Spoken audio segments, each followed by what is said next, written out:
Thank you for joining me back here on the show for our last segment. We're just going to continue on and talk about our mini series that we've started over the last few days about my biggest unanswered questions for each division as we head through the rest of 2024. On today's episode, we're going to talk about the NFC West. Yesterday, we talked about the South. Now, we're going to finish off the NFC by talking about the last division here that we have. And starting with one of the teams, the most surprising team, I would say, and I think a lot of people would agree upon, this season so far has been the Arizona Cardinals. And even though they're having a great year, I think they're blowing everybody's expectations out of the water. My unanswered question for them still would be, can Kyler Murray keep up his level of play to continue this run of form that they've been on recently? Just last week against the New York Jets, because this week they were on a bye. Before that, when they played the Jets, Kyler Murray completed 17 straight passes in that game, a Cardinals franchise record. He became the first player in NFL history to complete 85% of his passes with 250 passing yards and 2 rushing touchdowns in a single game. And right now, Arizona leads the NFC West, a division that was one of the hardest going into this year, with the reigning, one of the reigning Super Bowl teams, the Rams, and all the offensive firepower that they have. The Seahawks under new coaching, new offensive coordinator, a lot of excitement around them. Nobody really talked or considered the Cardinals at all. So for them to be leading that division right now and playing their best ball so far of 2024 is insane to even think about. And they've already beaten the 49ers and the Rams so far. They haven't played the Seahawks yet, but those are pretty important wins, obviously, in that division, and they've scored at least 28 points over the last 3 weeks, and going forward, they only play one team right now as things stand above 500, so, they have the 4th easiest schedule going forward, so it's not, it's there for Kyler Murray and this offense to kind of keep up their performance, but, there's always something, obviously, in the NFL where you never know in these games. Of course, there's injury and things like that. But, why can't they, go out there and do something that nobody had on their bingo card? But are they going to be able to do it with Kyler Murray, holding this offense on his shoulders, as usually quarterbacks do? But I think more so with the fact that I still believe they need another receiver, and the offensive line could improve. The defense doesn't have a lot of household names, but they're playing better because their offense is giving them room to go after opposing quarterbacks, blitz a lot more, and try different things on defense because they have the leeway to do it with their offense playing to this level. So will they hit a bump in the road? Will they lose this division lead over the other teams? That is still yet to be determined, but, it's going to depend on a lot of Kyler Murray. Can he do it? It's there with such an easy schedule, so we'll see where the Cardinals go in about 3 weeks or 4 weeks, where they play the Seahawks twice and they play a couple more games. But definitely a surprise so far in 2024 that I don't think a lot of people talk about. But on one of those teams, the Seattle Seahawks, coming off of a massive win over the 49ers, can we still get more from this running game? I know they won.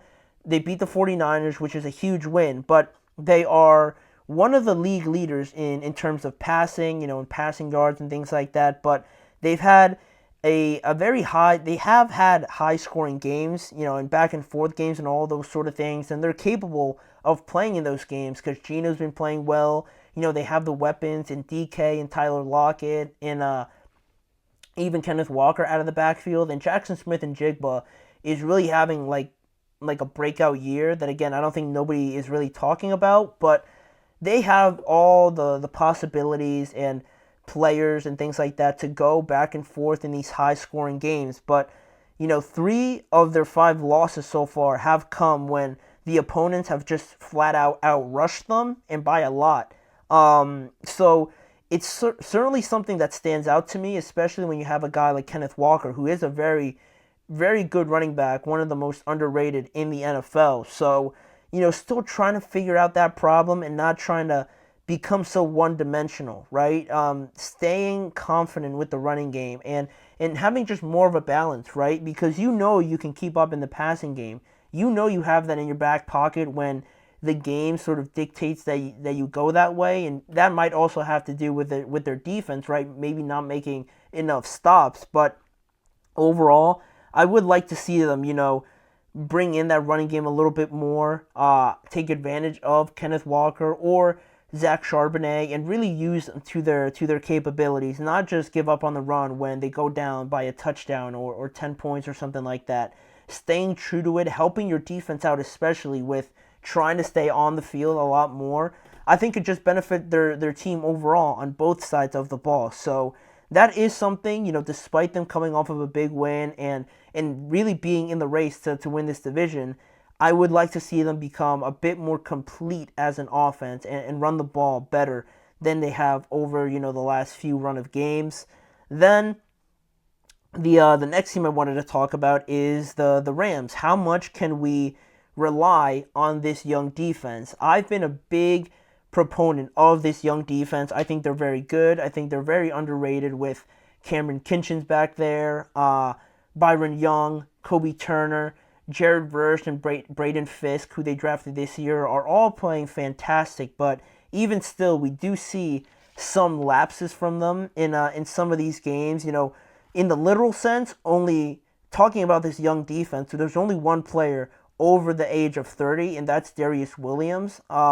And this is his first year with the Rams. And quite literally, all these other players on the defense are like from 23 to like 28 or 29 years old. This is still a relatively young defense, and they kind of pieced it together. Other than Byron and Kobe Turner and a few other guys, they really brought in Darius Williams. They drafted two guys that are starting right now. They brought in Tre'Davious White, but obviously that didn't work. And Cameron Kinchens is another guy that they drafted. So they have a lot of guys starting that weren't there, that are having their first sort of run at it. But it's not too much.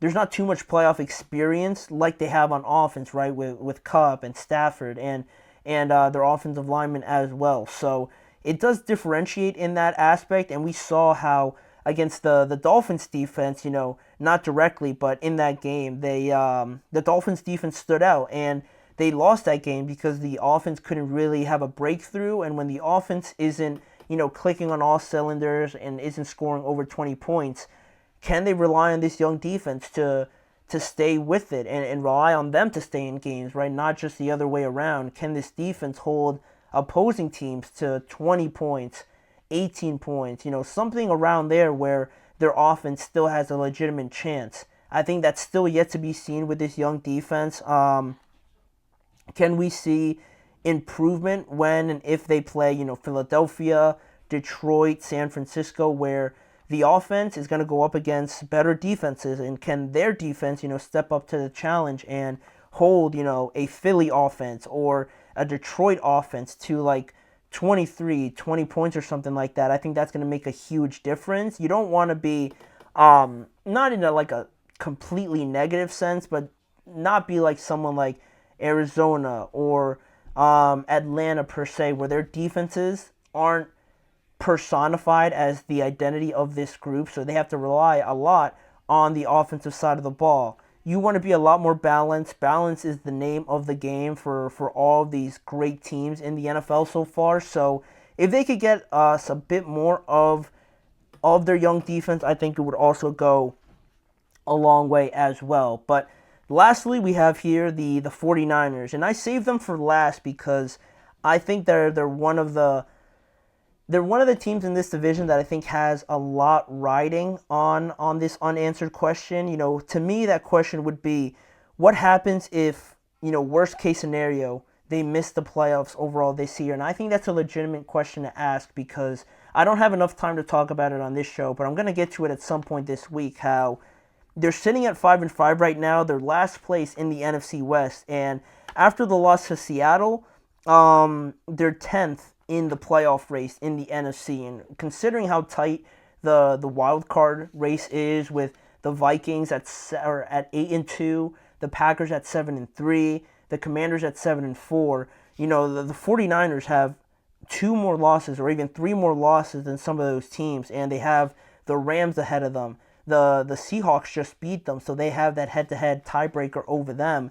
And not to mention that the 49ers still have to play at Green Bay, against Buffalo, against the Rams, and against the Detroit Lions over the course of the rest of their schedule. So, I mean, they're sitting at 5-5, and for a team that just made the Super Bowl, I'm not feeling very confident in them at all. I don't truly have watched enough of the 49ers to pinpoint a decisive thing that's wrong with them, but for them to be 5-5 right now, I didn't really expect them to be that. And for the games that they've lost, where their defense, I guess if it could be something, it could be the defense potentially, maybe giving up, game-winning drives to Geno Smith, to Kyler Murray, to Matthew Stafford. And sometimes this offense can be a little flat. They didn't have George Kittle last game, and it looked pretty stagnant. So that is something that needs to be fixed. And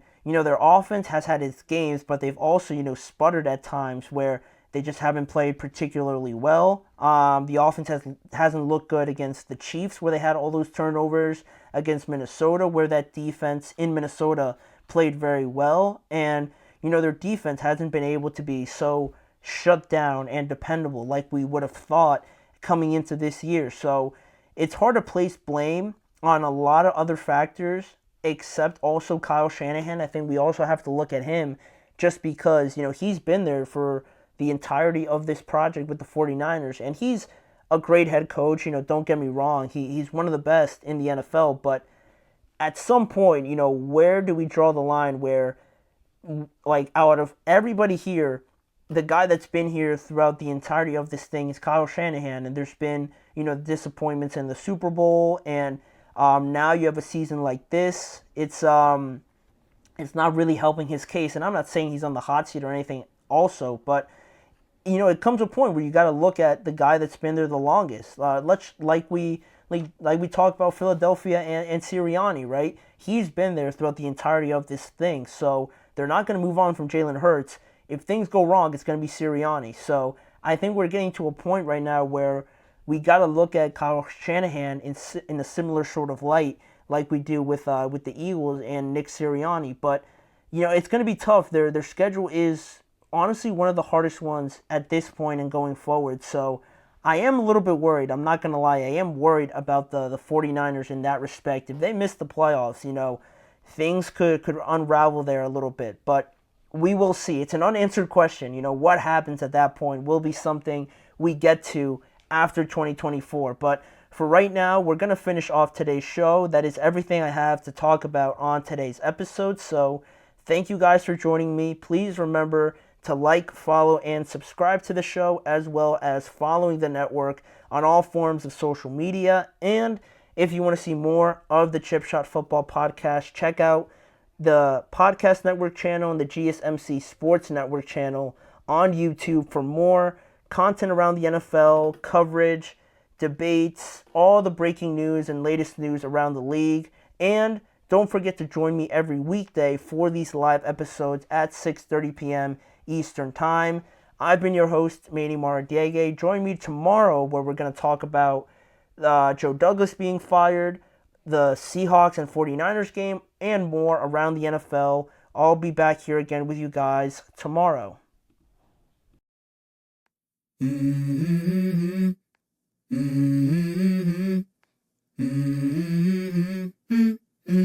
Let's go. I wake up to a little bit of drool on my pillow, feel like it's gonna be a bad day. Yeah, I'm tired of shit, and the coffee ain't hit yet, damn, ain't that great. I don't wanna go to